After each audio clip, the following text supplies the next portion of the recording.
Hello friends, Radhe Radhe. आज मैं आपको बहुत अच्छी कहानी सुनाने जा रही हूँ। यमराज की कहते हैं कि जन्म के साथ ही मृत्यु का समय भी निश्चित हो जाता है। तो संसार के कुछ नियम होते हैं जिन्हें हर किसी को मानना पड़ता है। मृत्यु भी उनमें से एक है।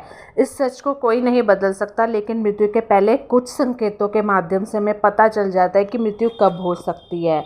माना जाता है कि यमलोक के दूत हर व्यक्ति को उसकी मौत से पहले 4 संदेश भेजते हैं, जिनसे वह पता लगे कि अब उसका अंतिम समय आ गया है। ये संकेत समझना थोड़ा मुश्किल होता है। ये संकेत बहुत ही साधारण है, जो सभी के जीवन में आते ही हैं।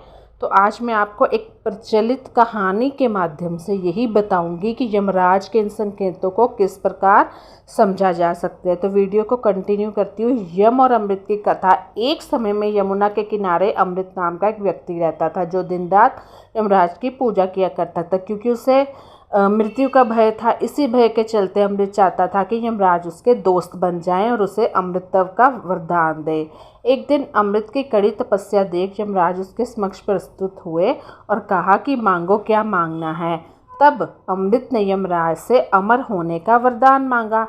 इस पर यमराज ने कहा कि मैं तुम्हें अमर होने का वरदान नहीं दे सकता।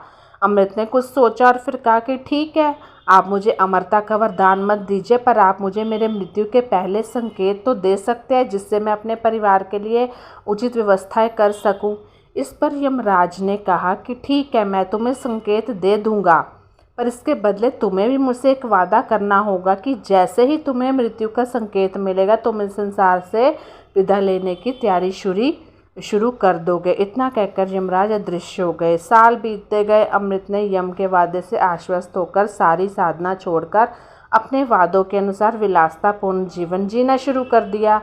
धीरे धीरे अमृत के बाल सफ़ेद होने लगे, अपनी वृद्धावस्था की ओर बढ़ने लगा। कुछ समय बाद उसके सारे दांत टूट गए, उसकी आंखों की रोशनी चली गई। अंत में उसने बिस्तर पकड़ लिया। तब तक उसे यमराज का कोई संकेत नहीं मिला।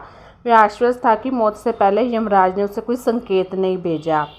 फिर एक दिन क्या हुआ, उसने अपने आसपास यम के दूतों को देखा तो वह हैरान रह गया। उसने यमराज का पत्र ढूंढना शुरू किया, पर उसे कोई संदेश नहीं मिला। जब वह यमलोक पहुंचा तो उसने यमराज से कहा कि तुमने मुझे धोखा दिया है। तुम वादा करने के बाद अपने वादे से मुकर गए। तुमने मुझे कोई संदेश नहीं भेजा। तब यमराज ने कहा, मूर्ख, जो मेरे कागज कलम से लिखे हुए संदेश का इंतजार कर रहे थे क्या तुम? मैंने तुम्हें 4 संदेश दिए थे। तुम अपने लालसा में उसे नज़रअंदाज करते गए।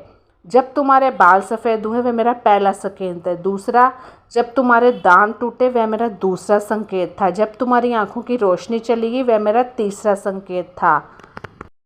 तुम्हारे शरीर के सभी अंगों ने काम करना बंद कर दिया, वह तुम्हारा चौथा और आखिरी संकेत था। तुम इन संकेतों को समझ नहीं पाए तो उसने मेरी क्या गलती है। तो इस कहानी से हमें क्या मिल रही है शिक्षा की? इस प्रकार यमराज सभी को मौत से पहले 4 संकेत देते हैं, जिससे लोगों को पता हो जाए कि उनकी मृत्यु का समय निकट है और उसी बीच वे अपने सारे अधूरे काम कर सके। पहला संकेत बालों का सफ़ेद होना, दूसरा दांत गिरना, तीसरा आंखों की रोशनी कमज़ोर होना, चौथा कमर झुक जाना या शरीर के अंगों का ठीक से काम ना करना, फिर चाहे वो इंटरनल हो या बाहर ले। तो कैसी लगी मेरी कहानी प्यारी सी, मुझे ज़रूर बताइएगा and subscribe my channel. Bye bye, take care.